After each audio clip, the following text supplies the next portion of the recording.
Ouais, kinésiologue au CAPS pour votre entraînement du lundi de Pâques. Alors, on va commencer avec l'échauffement, ok? Donc, la manière qu'on va effectuer l'échauffement, ce que je veux, si vous avez un manche à balai, juste prendre votre manche à balai ou un objet que vous n'avez pas trop loin, ou placer vos mains sur vos cuisses. On sort bien la poitrine. On va faire le soulevé de terre avec les jambes en extension, autrement appelé le stiff leg deadlift. Donc, on va faire 6 répétitions, ok? Donc, je vous mets de côté, de profil pour bien vous montrer. Le poids est dans le talon, les pieds sont dans la largeur des hanches. Je pousse les fesses loin vers l'arrière. Si vous avez un manche à balai ou un objet, on descend jusqu'à temps qu'on arrive en bas de la rotule. On garde toujours le dos bien droit, la poitrine bien sortie. Et je remonte en contractant les fessiers. Je m'assure de ne pas barrer les genoux. Donc, je garde toujours les genoux débarrés. Pousse les fesses loin vers l'arrière. Garde la position 1 à 2 secondes. Et je remonte. Ensuite, ce que je vais faire, ça va être le squat de côté avec la flexion du genou. Donc, le side squat plus hip flexion. Donc, dos bien droit, pousse les fesses vers l'arrière, pousse le corps vers l'extérieur, donc garde le poids bien centré à l'extérieur.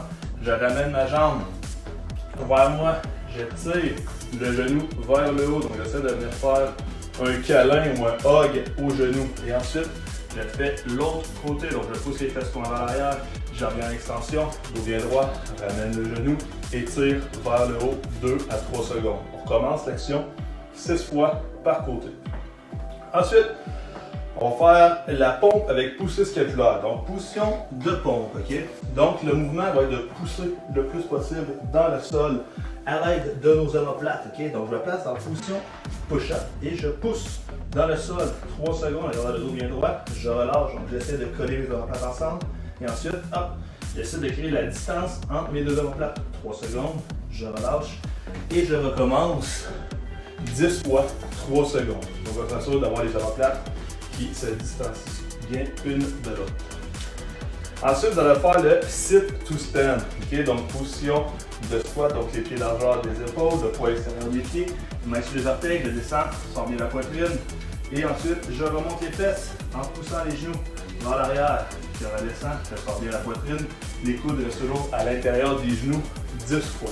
Et finalement, on va faire une vingtaine de rotations des bras vers l'avant et une vingtaine de rotations des bras vers l'arrière. Une fois que l'activation, en fait l'échauffement est effectué, vous allez faire votre intervalle. Donc aujourd'hui, l'intervalle, c'est 5 à 8 séries de 1 minute de vitesse progressive. Donc ce que je veux dire, c'est que pendant votre minute, vous commencez plus lentement et vous augmentez votre vitesse tout au long de la minute. Une fois que cette minute-là est terminée, vous faites 1 minute rapide et ensuite, vous prenez 1 minute de repos à la marche. Donc, on prend le temps de reprendre notre souffle et on recommence 1 minute vitesse progressive, 1 minute rapide et ensuite repos 5 à 8 fois. Encore une fois, ça peut être fait sur vélo stationnaire, ça peut être fait sur tapis roulant, sur elliptique, avec peu importe ce que vous avez à la maison.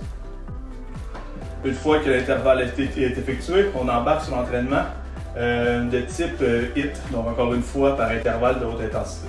Donc, j'ai mis les mêmes barèmes que l'entraînement de vendredi dernier. Donc, débutant, 30 secondes d'effort, 30 secondes de repos. Intermédiaire, 40 secondes d'effort, 20 secondes de repos. Et avancé, 50 secondes d'effort pour 10 secondes de repos. Aujourd'hui, on va avoir 4 mouvements et le 5e mouvement, en fait, c'est le repos. Donc, 4 mouvements dynamiques pour 1 minute de repos. Donc, le premier mouvement, ça va être la planche, ok? La planche haute à basse, donc low to high plank. Donc, je vous montre. Je vais me placer en position de planche, donc sur les coudes. Je m'assure de garder les abdominaux bien engagés. Ce que je vais faire, c'est mettre une main au sol, pousser, venir chercher l'extension complète, redescendre et recommencer avec l'autre bras. Donc, j'alterne toujours les mains en gardant toujours le bassin bien neutre. Donc, je ne veux pas de rotation au niveau du bassin. Et cette variante-là peut très bien se faire sur les genoux aussi. Ensuite, le mouvement numéro 2 sont les fentes et les fentes sautées. Okay? Donc, la manière que je vais vous couper ça, c'est en fait, si vous faites le intermédiaire, donc le 40 secondes d'effort, vous allez faire 20 secondes de fente vers l'avant. Donc, on garde toujours le poids bien centré dans le pied, dos bien droit. Une fois qu'il y a vos, par exemple, 20 secondes de fente et faite, vous allez faire 20 secondes de fente sautée. Donc, vous alternez, on s'assure de bien réceptionner, garder l'équilibre et on recommence. Si jamais vous faites débutant, c'est 15 secondes de fente, 15 secondes de fente sautée et avancer 25-25. Si jamais vous n'êtes pas capable de faire des fentes sautées, vous pouvez continuer à faire des fentes sans sauter tout au long de votre moment d'effort.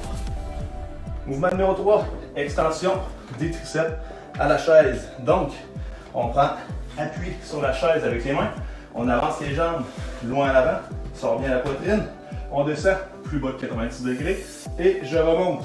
Donc, on s'assure d'essayer de garder les coudes dans le même axe que le corps tout le long. Donc, je ne veux pas avoir de bras qui partent en rotation externe. Je veux m'assurer que le coude reste toujours dans le même axe en ligne droite avec le corps. Et dernier mouvement pour cette séquence, c'est la flexion des genoux avec serviette. Donc, vous prenez de la place, vous sortez une serviette. Donc, moi, j'ai pris un chiffon pour laver la vaisselle.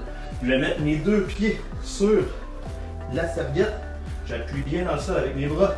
Je ramène les genoux vers moi et je repousse. Si jamais c'est trop facile, ce qu'on peut faire, c'est remonter les fesses, repousser. Et garder toujours les abdominaux bien engagés. Donc on appelle ça un pike push-up.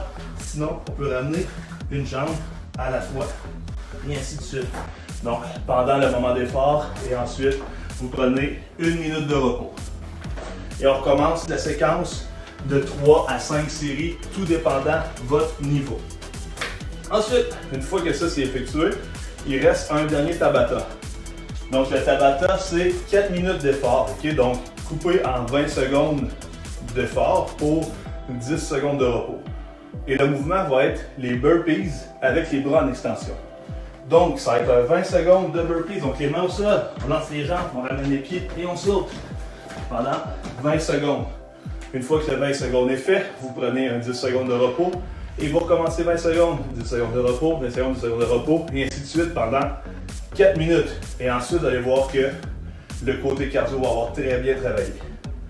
Alors, si jamais vous avez aimé, partagez, commentez, likez le post, et sinon, prenez un petit temps de repos, faites les étirements de la capsule à Joanie, et vous pouvez toujours aller voir sur notre fil d'actualité Facebook.